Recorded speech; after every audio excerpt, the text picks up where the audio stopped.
Greetings, philosophers. Today we find ourselves on a quiet street in Königsberg, East Prussia, in the year 1784.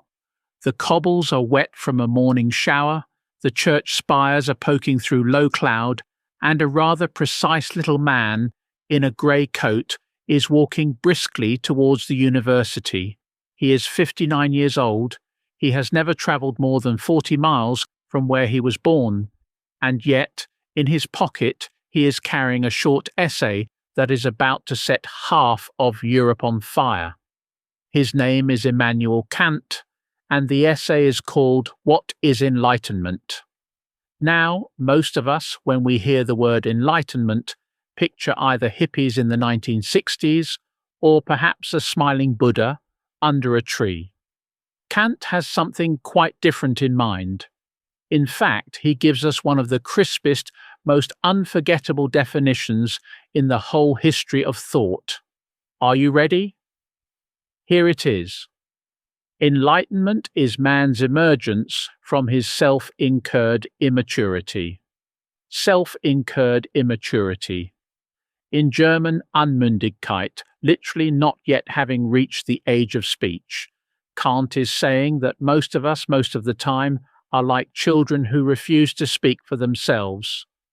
We hand over our minds to other people, priests, politicians, doctors, influencers, whoever, and we let them do our thinking for us. And the extraordinary thing is that we do this willingly. We are not chained in a cave like Plato's prisoners. We have forged the chains ourselves, and we rather like the feel of them. Kant continues, and this is the sentence that people still quote in cafes from Paris to Buenos Aires. Dare to know. Have the courage to use your own understanding. That is the motto of enlightenment. Sapere aude. Dare to know. It sounds almost romantic, doesn't it? But Kant is not asking us to storm the Bastille or grow our hair long. He is asking for something much harder and much quieter. He is asking us to sit alone in a room and think for ourselves, even when everyone around us is shouting something different. That, he says, takes courage, far more courage than picking up a musket. Now, at this point, you might be thinking, hang on, this was written in 1784, surely we're all enlightened now, we've got Google, we've got podcasts, we've got freedom of speech. And Kant, if he could hear you, would give a dry little laugh and say, really? Then why do so many of you still believe whatever your phone tells you the moment you wake up? Because here is the sting in Kant's essay. The opposite of enlightenment is not ignorance. Ignorance can be cured by a good teacher. The opposite of enlightenment is laziness and cowardice. Laziness because it is so much easier to let someone else decide for you what is true, what is beautiful, what you should buy, how you should vote. And cowardice because the moment you start thinking for yourself, you risk being laughed at, cancelled, unfollowed, or simply ignored. Kant illustrates this with a gallery of characters who keep us immature. There's the priest who says, "Don't read the Bible yourself, I'll explain it to you." There's the doctor who says, "Don't ask about side effects, just swallow the pill." There's the tax officer who says, "Don't try to understand the budget, that's my job." All of them are perfectly happy to think on our behalf, provided we pay them, obey them, and never ask awkward questions. But Kant is not a revolutionary in the French sense.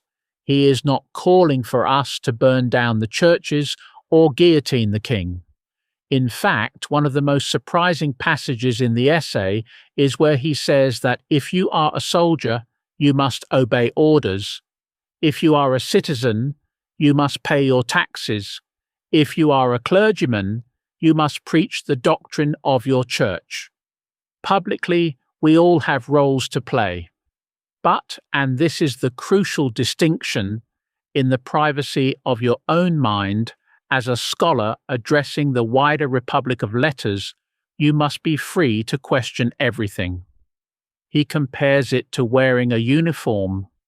When you are on duty, you salute smartly, but when you take the uniform off, you can argue with the general as fiercely as you like. The Enlightenment for Kant is not anarchy. It is the slow, patient expansion of the sphere in which we are allowed to think aloud without fear.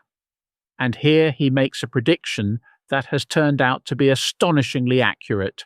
He says that a full enlightenment, a society in which everyone thinks for themselves, may take centuries, not years, not decades, but centuries.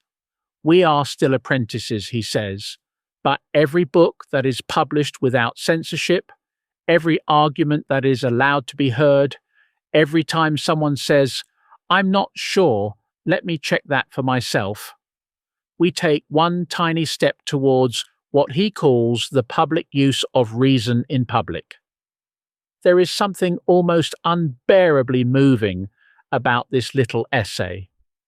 Kant knows perfectly well that Frederick the Great, the king who allows him to publish it, is an absolute monarch.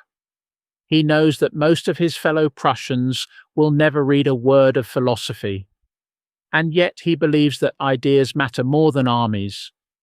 He believes that if we can just keep the conversation going, if we can just keep daring to know, then one day, perhaps long after we are dead, humanity will grow up.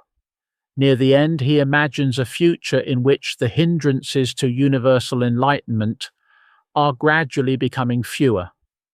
He does not promise utopia. He does not even promise that we will all agree. He simply promises that we will be free to disagree in public without fear, using our own reason. And that, he says, will be almost inevitable if only we are granted freedom to make public use of our reason in all matters. I sometimes think that if Kant came back today, he would be both delighted and appalled. Delighted because never in history have so many people had access to so much knowledge. Appalled because never have so many people chosen to outsource their thinking to algorithms, echo chambers, and 30-second clips. So here is the question. This short, fierce 18-page essay leaves us with, are we brave enough to switch off the noise for 5 minutes, open a book we might disagree with, read it slowly, and then make up our own minds? Kant thought that was the hardest thing in the world. He also thought it was the only thing that makes us fully human.